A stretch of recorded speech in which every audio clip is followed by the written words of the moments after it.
Well, historically, the building was constructed, I'm sure as yourself and the public knows by now, in 1884. So obviously it is a very, very solid structure. The old assembly itself, being around for over 100 years, utilized building techniques back in the 1800s that would have been, I'd say, top of the range at the time. So you have a lot of historical equipment, you have a lot of engineering feats that were utilized at the time. So this building, along with the Castle of Good Hope, as well as the Union buildings, are very historical structures that still remain to stand and are in relatively good condition. Does your scope of work include structures that are inside the building? Perhaps let me ask in terms of the artifacts and the art that's inside the building.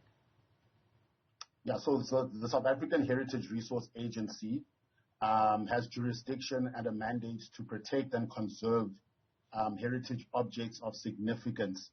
And those are specifically declared objects. There's a copy of the Freedom Charter, for example, which is one such declared object. There's also the Irma stain painting of the Arab priest, which is also another example of a declared object. However, the objects within Parliament themselves are indeed significant, but they are managed by the Parliament Art Office, which has been around since 2001. So there's over 4,000 artifacts and objects of artistic significance and cultural significance. And if you're talking about all the objects, including historical doorknobs, historical keys, you're looking at over 12,000 items. But in the inventory, there's over 4,000 items of significance, including the Kieskammer tapestry. Right. We appreciate that investigations are still ongoing. A preliminary report into the fire was released last week. But according to your knowledge of these over 4,000 items, what do you know about the state of preservation, perhaps, or whether they've been consumed by the fire?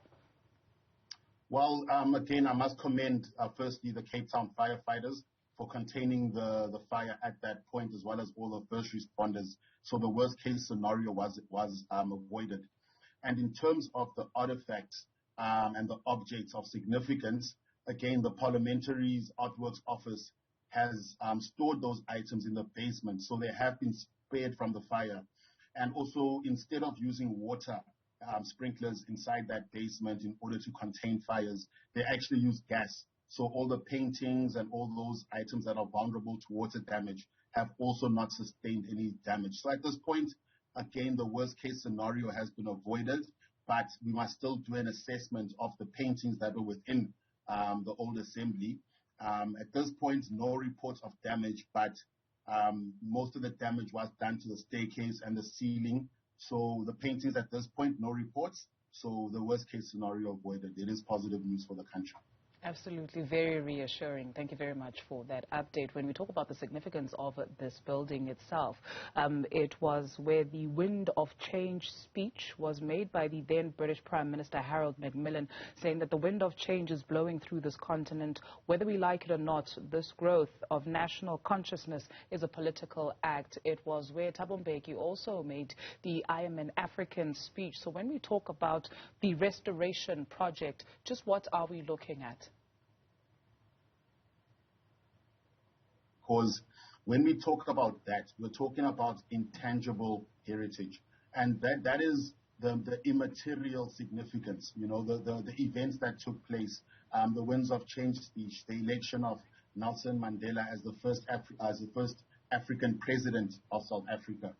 So all of these events, the assassination of Verwoerd, these are intangible events which you cannot equate in any material form, but they have great significance and add to the value of the space. So there's that which is invaluable, which is lost if the entire precinct is destroyed. So at this point, we can say that through interpretation and through adding other symbols and other iconography within the space, we can continue to preserve those intangible values. But the challenge comes in to the material fabric.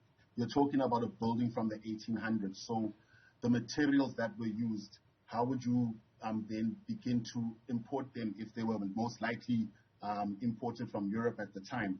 You're talking about the beams, the staircase, the carpets. All of these are what you consider to be the historical fabric of the building, which is tangible. So that is where the infrastructure damage comes and where the material loss lays. It's within the tangible fabric. And you perceive this will take, what, some 5 years? That is a very conservative estimate. Again, I myself have not been on site. It is still unsafe.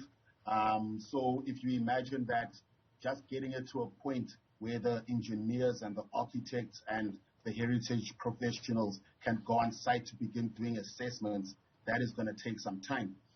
It's very badly damaged. You can imagine the electrical wiring that's exposed. It's unsafe for a lot of people to access. So to get it to that point alone is going to take a significant amount of time. So my conservative estimate is 5 years, but again, that is without any assessment. It would likely take longer than that based on the fact that you're dealing with a very, very old building. They're going to have to conduct analysis of all the materials. So all the burnt wood will have, whatever remains will have to be examined so that we can either replicate it or if not, bring in a suitable substitute. So just that assessment period alone, just getting the building to a state of safety, just doing a provisional financial analysis of what this will cost, that alone you're talking about 18 months. And then you begin looking at the design and the replication and the inputs from the public of what should go there now. And that's another extensive process. So conservatively, I'd say 5, maybe longer. Is it unimaginable, right, especially with the context that you gave in the beginning of when it was constructed, how it was constructed? You speak of doorknobs that would possibly need to be sourced from Europe if they still exist. Is it unimaginable to actually design something that speaks to contemporary South Africa and contemporary South African heritage? Thank you. That's a wonderful question. And I think that you are absolutely correct. These spaces, again, the fire is tragic.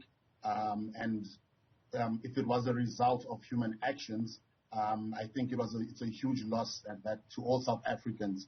But if we are to remain optimistic as the people that we are, as South Africans, then there is an opportunity for reinterpretation.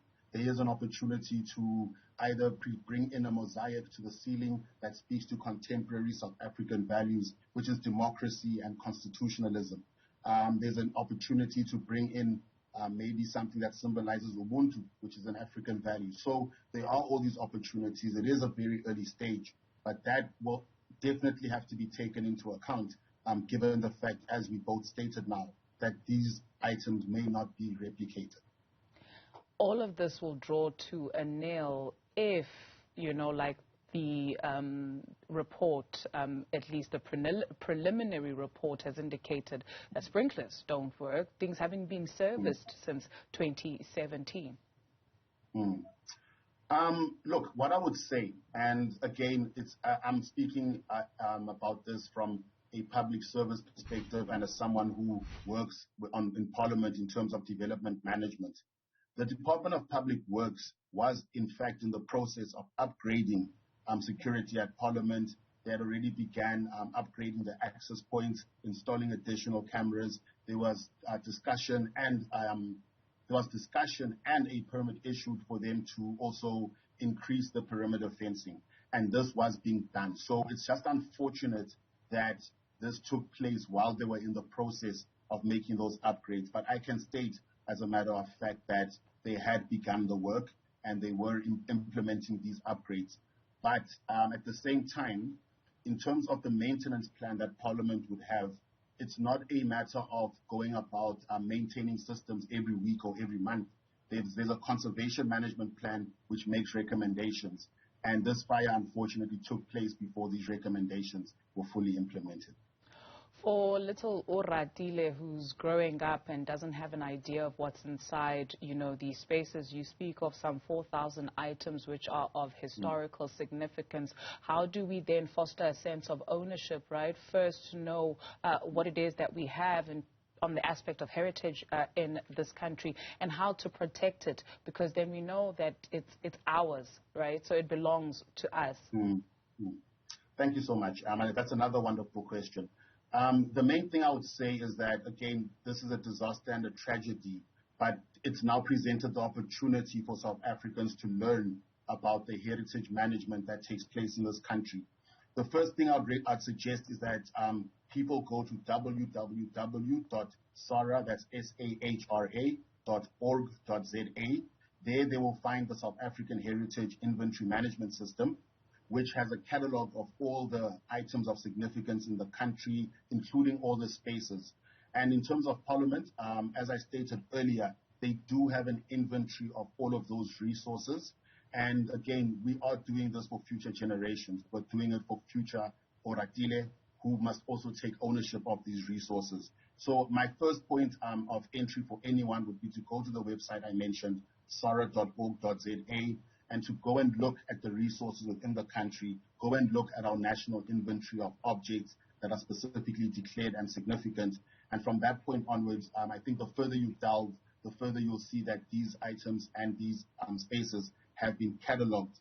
But in future, where we are going as a country is in terms of digitizing all of these inventories. We're also looking at the 3D mapping of our spaces.